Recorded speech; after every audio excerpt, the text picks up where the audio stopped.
தலிபான்கள் தலைமையிலான ஆப்கானிஸ்தான் நாட்டைச் சேர்ந்த 3800 மாணவர்களையும் விரிவுரையாளர்களையும் அடுத்த ஆண்டு உள்நாட்டு பல்கலைக்கழகங்களில் சேர்த்துக் கொள்ளவிருப்பதாக கூறப்படுவதை கல்வி அமைச்சு மறுத்துள்ளது. அது ஒரு பொய் செய்தி என அமைச்சின் அதிகாரி உறுதிப்படுத்தியதாக FMT கூறியது. இம்மாத தொடக்கத்தில் ஆப்கானிஸ்தான் கல்வி அமைச்சின் பேராளர்களை வரவேற்று உபசரித்ததற்காக கல்வி அமைச்சு முன்னதாக கண்டனங்களை பெற்றது.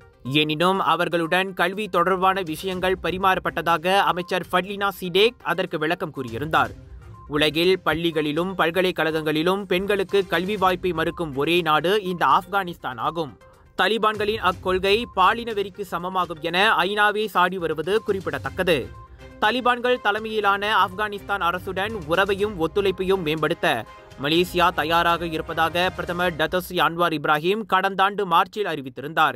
எனினும் பெண்களுக்கு கல்வி வாய்ப்பு மறுக்கப்படக்கூடாது என்ற கருத்தில் மலேசியா உறுதியாக இருப்பதாக அவர் சொன்னார்.